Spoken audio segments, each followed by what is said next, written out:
Are you ready for Dr. Seuss Storytime, my friend? Stick around, and we'll play a fun game at the end. Gather round, everyone. You too, silly goose. It's time to read The Cat in the Hat Comes Back by Dr. Seuss. This was no time for play. This was no time for fun. This was no time for games. There was work to be done. All that deep, deep, deep snow. All that snow had to go. When our mother went down to the town for the day, she said, "Somebody has to clean all this away. Somebody has to, you see?" Then she picked out two somebodies, Sally and me. Well, there we were. We were working like that. And then who should come up but the Cat in the Hat? "Uh-oh," Sally said. "Don't you talk to that cat. That cat is a bad one. That Cat in the Hat. He plays lots of bad tricks. Don't you let him come near. You know what he did the last time he was here." "Play tricks?" laughed the cat. "Oh, my, no. I just want to go in to get out of the snow. Keep your mind on your work. You just stay there, you two. I will go in the house and find something to do." Then that cat went right in.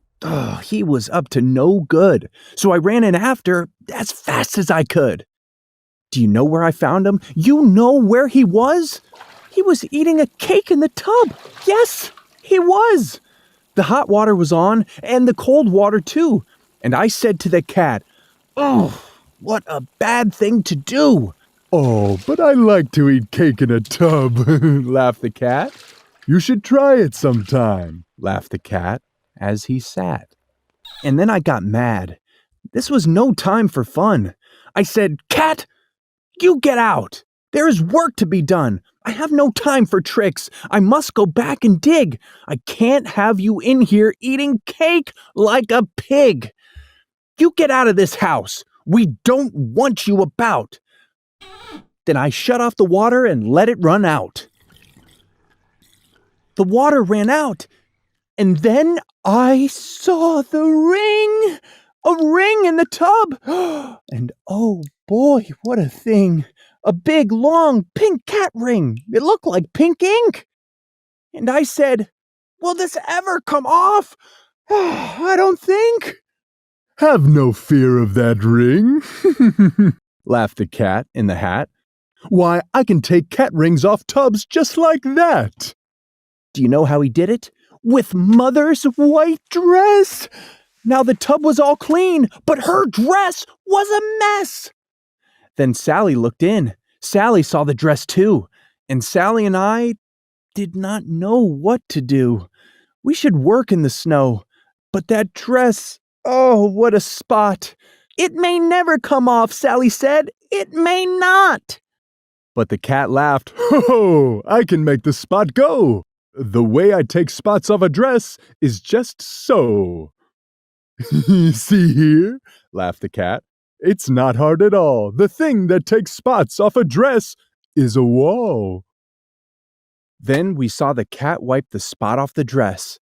Now the dress was all clean.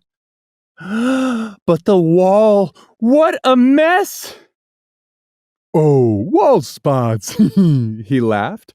"Let me tell you some news. To take spots off a wall, all I need is 2 shoes. Whose shoes did he use? I looked and saw whose, and I said to the cat, "This is very bad news. Now the spot is all over Dad's $10 shoes."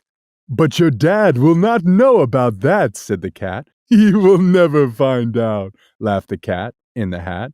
"His $10 shoes will have no spots at all. I will rub them right off on this rug in the hall."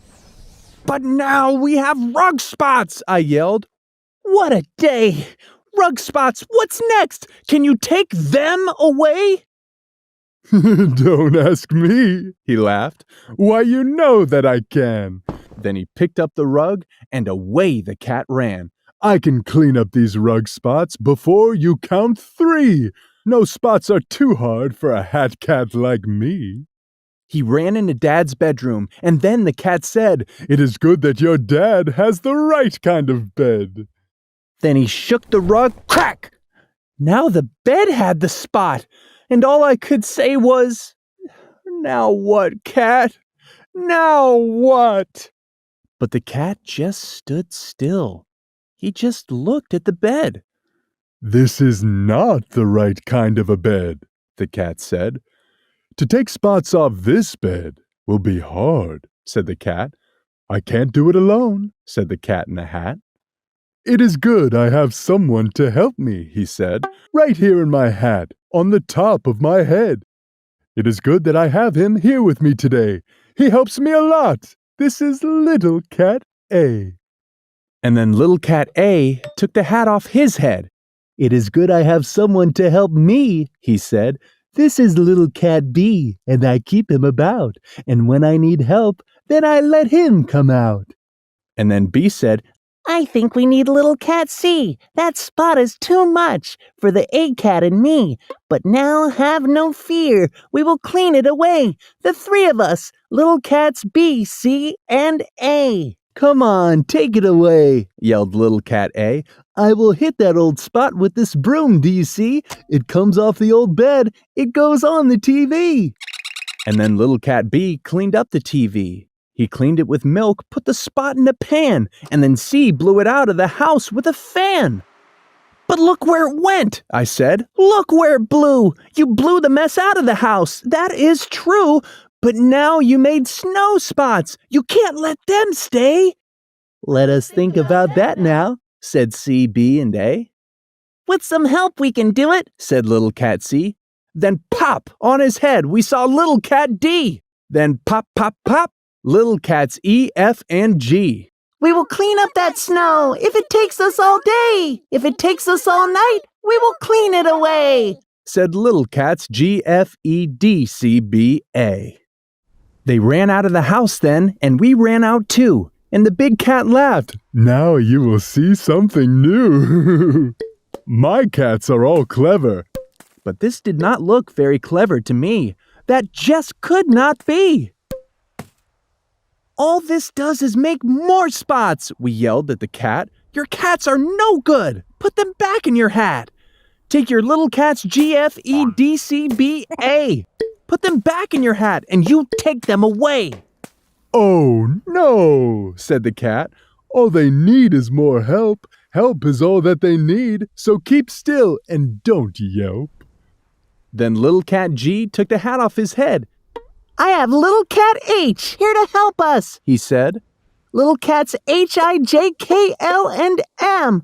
But our work is so hard. We must have more than them. We need Little Cat N. We need O. We need P. We need Little Cats Q, R, S, T, U, and V. Come on, get those spots. Get the mess," yelled the cats. And they jumped at the snow with long rakes and red bats. They put it in pails, and they made high pink hills. Pink snowman, pink snowballs, and little pink pills. Oh, the things that they did. And they did them so hard. It was all one big spot now, all over the yard. But the big cat stood there, and he said, "This is good. This is what they should do, and I knew that they would. With a little more help, all the work will be done. They need one more cat, and I know just the one. Look close. In my hand, I have Little Cat V. On his head are cats W, X, Y, and Z. Z is too small to see, so don't try. You cannot. But Z is the cat who will clean up that spot." "Now here is the Z you can't see," said the cat, "and I bet you can't guess what he has in his hat. He has something called Voom. Voom is so hard to get. You never saw anything like it, I bet. Why, Voom cleans up anything, clean as can be." Then he yelled, "Take your hat off now, Little Cat Z. Take the Voom off your head. Make it clean up the snow. Hurry, you little cat. 1, 2, 3, go." Then the Voom, it went Voom. And oh boy, what a Voom. Now, don't ask me what Voom is. I never will know. But boy, let me tell you, it does clean up snow.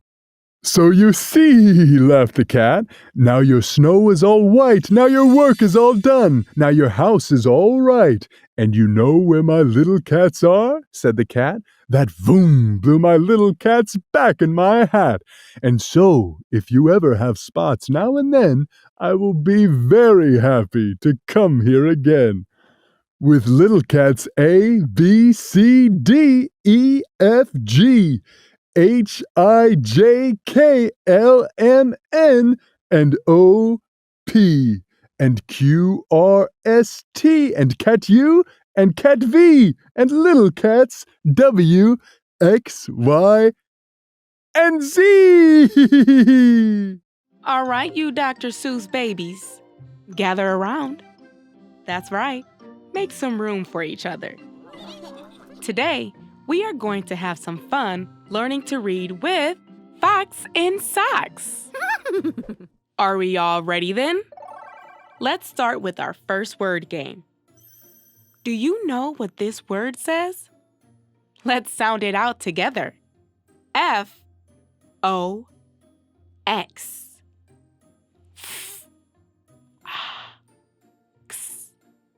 Fox! Great job! Wait a moment. Mr. Fox just changed the first letter. That sneaky fox. He's replaced the letter F with the letter B. Now, what does this say? Sound it out with me. B-A-X. Box! What are you doing now, Mr. Fox? Oh, he's made a new word for us. S-O-C-K-S.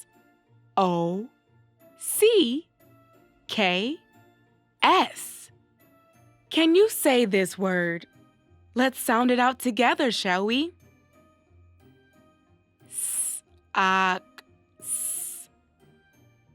This spells socks. Well done. Next, let's try reading these words together and see what they say. Fox in socks. Fox in socks. What does this say? Let's read it together. Fox in box. Fox in box. How about this one? Say it with me.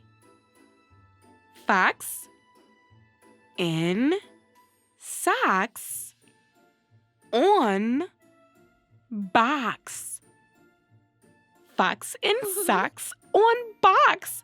Very good. Now let's play a game with some new words. Which one of these words spells brick? There it is, brick. Which word spells clock? You got it, clock. How about the word chick? You guessed it, chick. Lastly, which word spells block? Block. Very good. All right, Mr. Fox, do you have some tongue twisters for us today? Let's read them together, shall we? Chicks with bricks come. Chicks with blocks come. Chicks with bricks and blocks and clocks come. Woo! That was tricky. Let's play a new game now. Let's spell the word blue. What letter is missing? B-lu.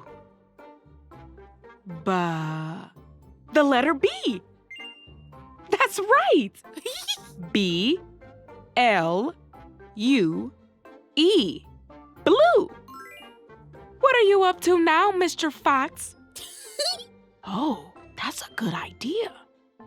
Now let's make a new word by changing out the first letter. Let's spell the word glue. Glue. Which letter makes a G sound? You guessed it!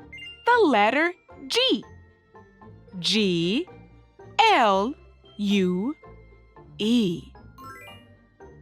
Okay, let's try one more. Let's spell a shorter word than glue, the word goo. We have the first letter, G. Which letters come next? I'll give you a hint. They are both the same letter. G. Ooh. Ooh. That's right. O. G-O-O spells goo. Now wait a minute, Mr. Fox. You changed the G to a B. B-O-O. Boo. You sneaky, cheeky fox. Let's try reading one more tongue twister together. Ready? New goo, blue goo. Gooey, gooey, blue goo, new goo. Gluey, gluey. Oh, what a silly thing to say. Are you ready for Dr. Seuss Storytime, my friend? Stick around and we'll play a fun game at the end. Gather around, everyone. You too, silly goose. It's time to read Horton Hears a Who by Dr. Seuss. On the 15th of May, in the jungle of Newell, in the heat of the day, in the cool of the pool, he was splashing, enjoying the jungle's great joys, when Horton the elephant heard a small noise. So Horton stopped splashing. He looked toward the sound. "That's funny," thought Horton. "There's no one around." Then he heard it again, just a very faint yelp, as if some tiny person were calling for help. "I'll help you," said Horton. "But who are you? Where?" He looked and he looked. He could see nothing there but a small speck of dust blowing past through the air. "I say," murmured Horton, "I've never heard tell of a small speck of dust that is able to yell. So you know what I think? Why, I think that there must be someone on top of that small speck of dust. Some sort of a creature of very small size, too small to be seen by an elephant's eyes. Some poor little person who's shaking with fear that he'll blow in the pool. He has no way to steer. I'll just have to save him because, after all, a person's a person, no matter how small." So, gently and using the greatest of care, the elephant stretched his great trunk through the air, and he lifted the dust speck and carried it over and placed it down safe on a very soft clover. "Humph!" humphed a voice. 'Twas a sour kangaroo, and the young kangaroo in her pouch said, "Humph!" too. "Why, that speck is as small as the head of a pin. A person on that? Why, there never has been." "Believe me," said Horton, "I tell you sincerely, my ears are quite keen, and I heard him quite clearly. I know there's a person down there, and what's more, quite likely there's two, even three, even four. Quite likely a family, for all that we know. A family with children just starting to grow. So please," Horton said, "as a favor to me, try not to disturb them. Just please let them be." "I think you're a fool," laughed the sour kangaroo. And the young kangaroo in her pouch said, "Me too. You're the biggest blame fool in the jungle of Newell." And the kangaroos plunged in the cool of the pool. "Oh, what terrible splashing!" The elephant frowned. I can't let my very small persons get drowned. I've got to protect them. I'm bigger than they." So he plucked up the clover and hustled away. Through the high jungle treetops, the news quickly spread. "He talks to a dust speck. He's out of his head. Just look at him walk with that speck on that flower." And Horton walked, worrying, almost an hour. "Should I put this speck down?" Horton thought with alarm. "If I do, these small persons may come to great harm. I can't put it down, and I won't. After all, a person's a person, no matter how small." Then Horton stopped walking. The speck voice was talking. The voice was so faint he could just barely hear it. "Speak up, please," said Horton. He put his ear near it. "My friend," came the voice, "you're a very fine friend. You've helped all us folks on this dust speck no end. You've saved all our houses, our ceilings and floors. You've saved all our churches and grocery stores." "You mean," Horton gasped, "you have buildings there too?" "Oh, yes," piped the voice, "we most certainly do."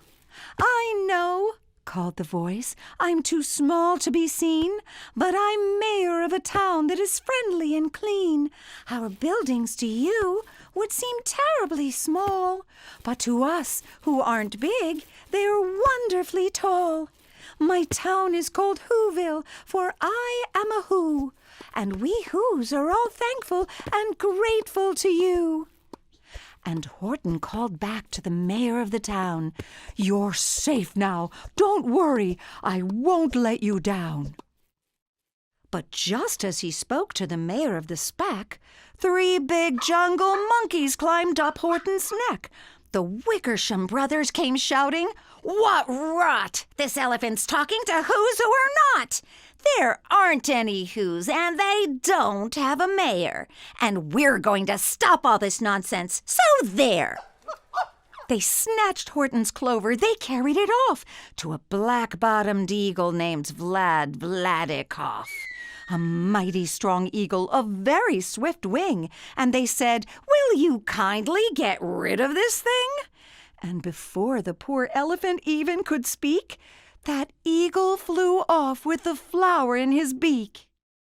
All that late afternoon and far into the night, that black-bottomed bird flapped his wings in fast flight, while Horton chased after, with groans, over stones that tattered his toenails and battered his bones, and begged, "Please don't harm all my little folks who have as much right to live as us bigger folks do." But far, far beyond him, that eagle kept flapping, and over his shoulder called back, "Quit your yapping! I'll fly the night through. I'm a bird. I don't mind it. And I'll hide this tomorrow where you'll never find it." And at 6:56 the next morning he did it. It sure was a terrible place that he hid it. He let that small clover drop somewhere inside of a great patch of clovers, 100 miles wide. "Find that," sneered the bird, "but I think you will fail." And he left with a flip of his black-bottomed tail. "I'll find it!" cried Horton. "I'll find it or bust. I shall find my friends on my small speck of dust." And clover by clover by clover, with care, he picked up and searched them and called, "Are you there?" But clover by clover by clover he found that the one that he sought for was just not around. And by noon, poor old Horton, more dead than alive, had picked, searched, and piled up 9,005. Then on through the afternoon, hour after hour, till he found them at last on the 3,000,000th flower. "My friends," cried the elephant, "tell me, do tell, are you safe? Are you sound? Are you whole? Are you well?" From down on the speck came the voice of the mayor. We've really had trouble, much more than our share. When that black-bottomed birdie let go and we dropped, we landed so hard that our clocks have all stopped. Our teapots are broken, our rocking chairs smashed, and our bicycle tires all blew up when we crashed. So, Horton, please, pleaded that voice of the mayor's, will you stick by us Who's while we're making repairs? Of course, Horton answered. Of course I will stick. I'll stick by you small folks through thin and through thick. Humph, humphed a voice. For almost 2 days you've run wild and insisted on chatting with persons who've never existed. Such carryings on in our peaceable jungle. We've had quite enough of your bellowing bungle, and I'm here to state, snapped the big kangaroo, that your silly, nonsensical game is all through. And the young kangaroo in her pouch said, Me too. With the help of the Wickersham brothers and dozens of Wickersham uncles and Wickersham cousins and Wickersham in-laws whose help I've engaged, you're going to be roped and you're going to be caged.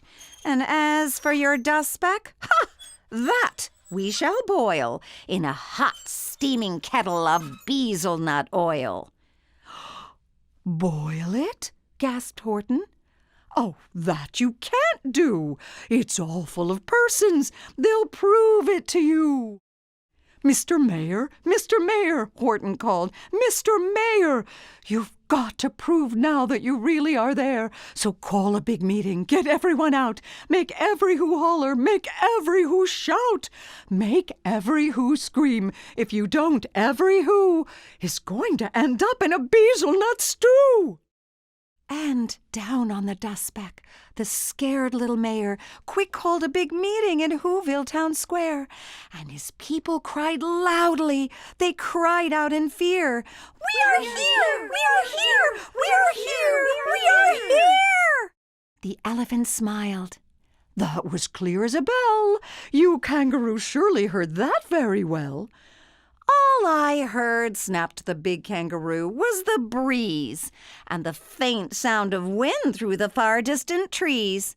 I heard no small voices, and you didn't either. And the young kangaroo in her pouch said, Me neither. Grab him, they shouted, and cage the big dope. Lasso his stomach with 10 miles of rope. Tie the nuts tight so he'll never shake loose. Then dunk that dumb speck in the bezelnut juice.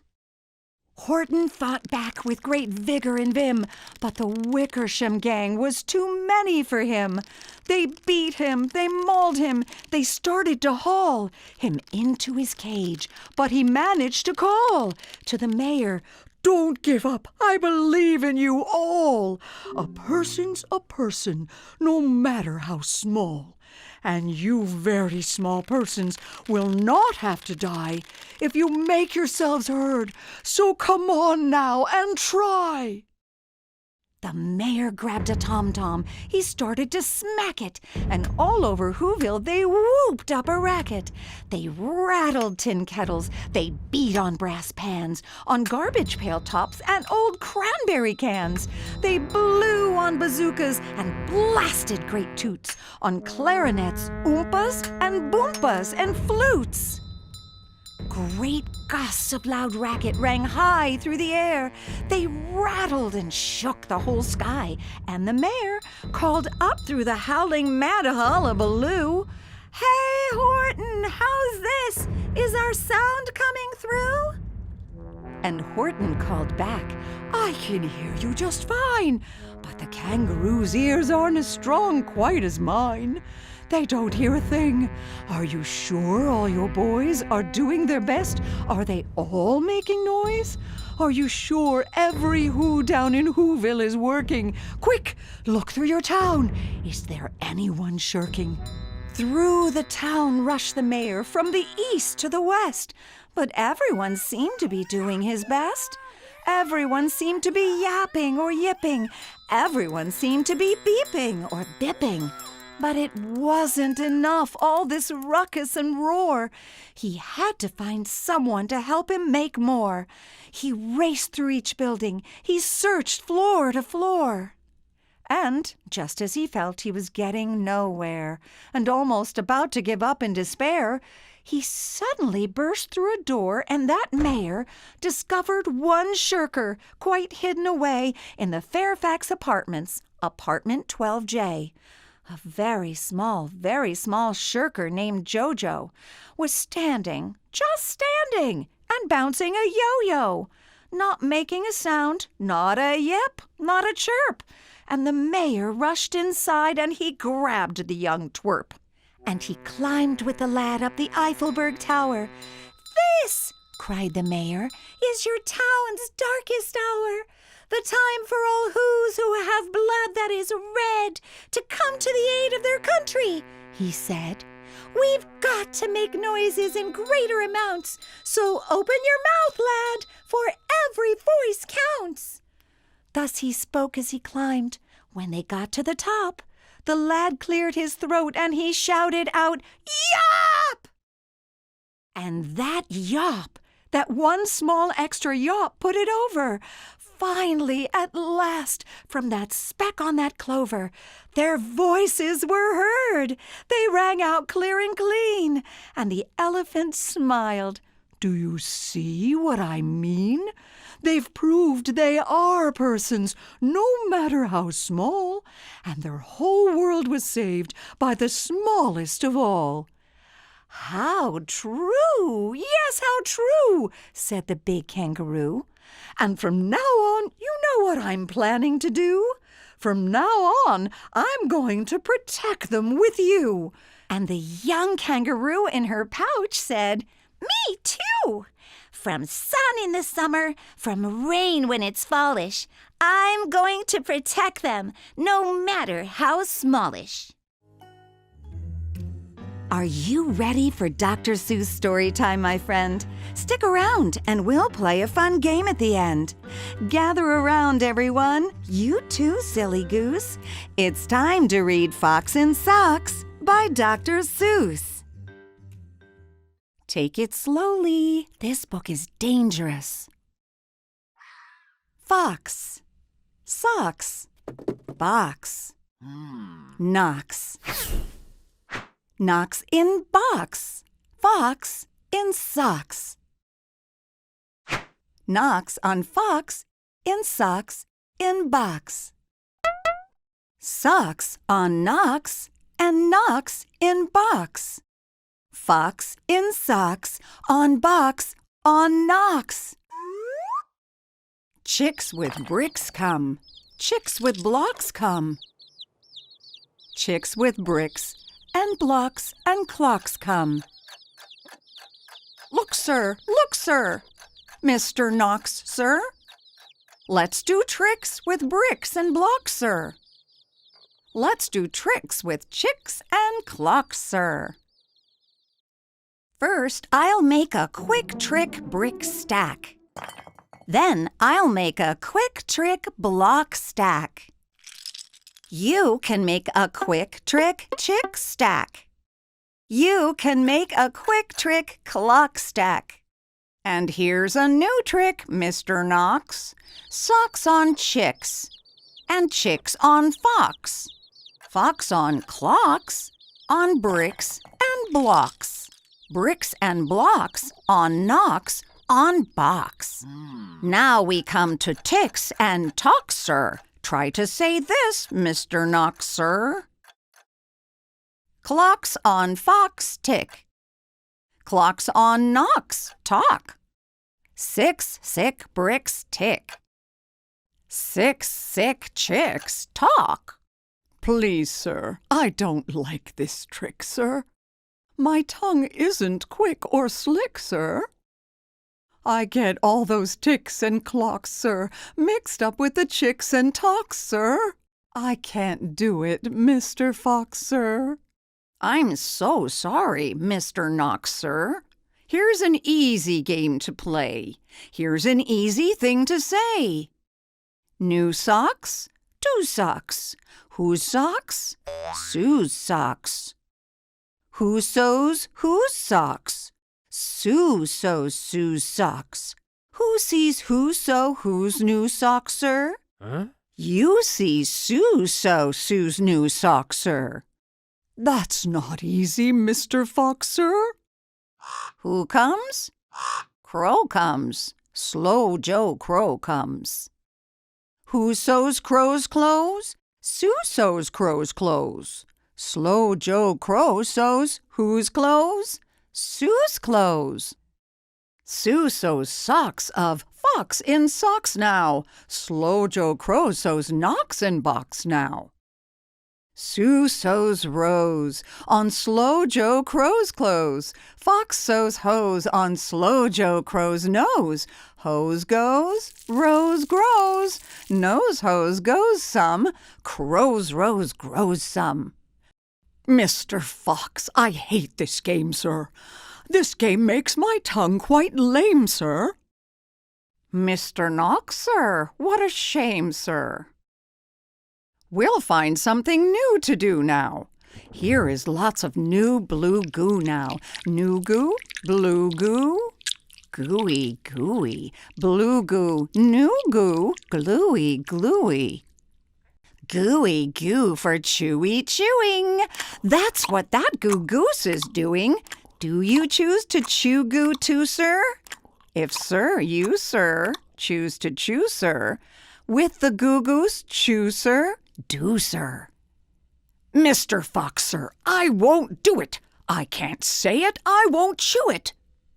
Very well, sir. Step this way. We'll find another game to play. Bim comes. Ben comes. Bim brings Ben broom. Ben brings Bim broom. Ben bends Bim's broom. Bim bends Ben's broom. Bim's bends Ben's bends. Ben's bent broom breaks. Bim's bent broom breaks. Ben's band. Bim's band. Big bands. Pig bands. Bim and Ben lead bands with brooms. Ben's band bangs and Bim's band booms. Pig band, boom band, big band, broom band. My poor mouth can't say that. No, sir. My poor mouth is much too slow, sir. Well, then, bring your mouth this way. I'll find it something it can say. Luke Luck likes lakes. Luke's duck likes lakes. Luke Luck licks lakes. Luke's duck licks lakes.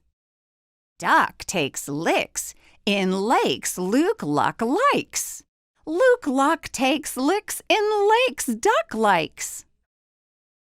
I can't blab such blibber blubber. My tongue isn't made of rubber. Mr. Knox, now. Come now. You don't have to be so dumb now. Try to say this, Mr. Knox, please. Through 3 cheese trees, 3 free fleas flew. While these fleas flew, freezy breeze blew. Freezy breeze made these 3 trees freeze. Freezy trees made these trees cheese freeze. That's what made these 3 free fleas sneeze. Stop it! Stop it! That's enough, sir. I can't say such silly stuff, sir. Very well then, Mr. Knox, sir. Let's have a little talk about Tweedlebeetles. What do you know about Tweedlebeetles? Well, when Tweedlebeetles fight, it's called a Tweedlebeetle battle. And when they battle in a puddle, it's a Tweedlebeetle puddle battle. And when Tweedlebeetles battle with paddles in a puddle, they call it a Tweedlebeetle puddle paddle battle. And when beetles battle beetles in a puddle paddle battle and the beetle battle puddle is a puddle in a bottle, they call this a Tweedlebeetle bottle puddle paddle battle muddle. And when beetles fight these battles in a bottle with their paddles and the bottles on a poodle and the poodle's eating noodles, they call this A muddle, puddle, tweedle, poodle, beetle, noodle, bottle, paddle, battle. And... Now wait a minute, Mr. Socks Fox. When the fox is in the bottle where the tweedle beetles battle with their paddles in a puddle on a noodle-eating poodle, this is what they call a tweedle beetle noodle poodle bottled, paddled, muddled, duddled, fuddled, waddled fox in socks, sir. Fox in socks. Our game is done, sir. Thank you for a lot of fun, sir. It's time to learn to read with the Dr. Seuss babies. We're going to play games and have lots of fun learning to read our numbers with Baby Cindy Lou Who. What's the matter, Baby Grinch? Did you want it to be your turn? Don't worry, it would be your turn next time. Let's start by reading a story about numbers together, shall we? 1. Let's start with 1. One baby with one ball having fun. 2. Next comes 2. Little baby Grinch and baby Cindy Lou Who. 3. Count to 3. 3 babies bouncing, happy as can be. 4. Can you spot 4? 4 babies rolling balls on the floor. 5.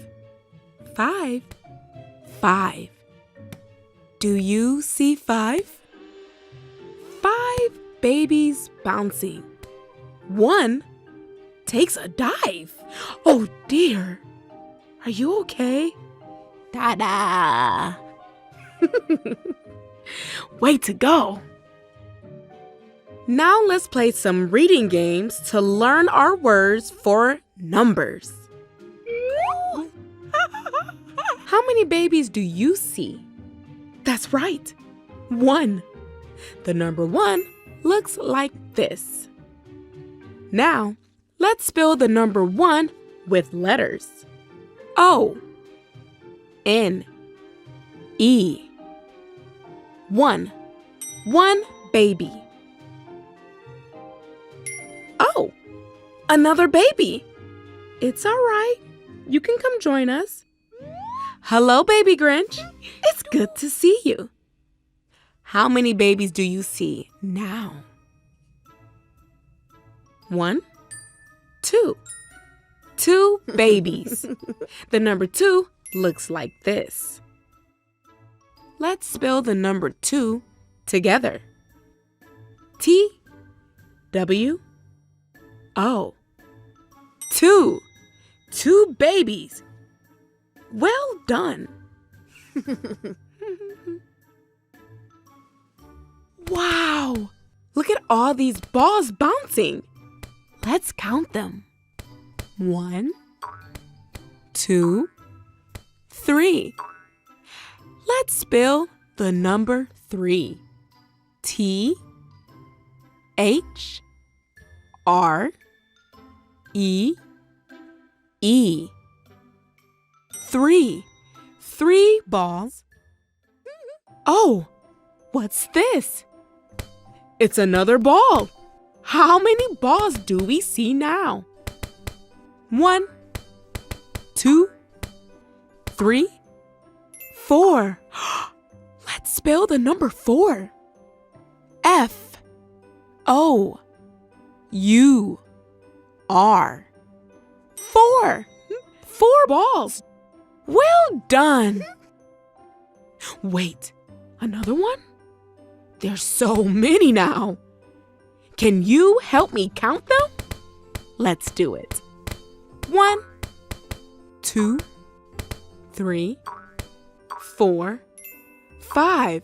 Let's spell the number 5. F, I, V, E. 5. 5 balls. Wow! Great job! We did it! I wonder where those extra balls came from. It was you, you silly baby Grinch.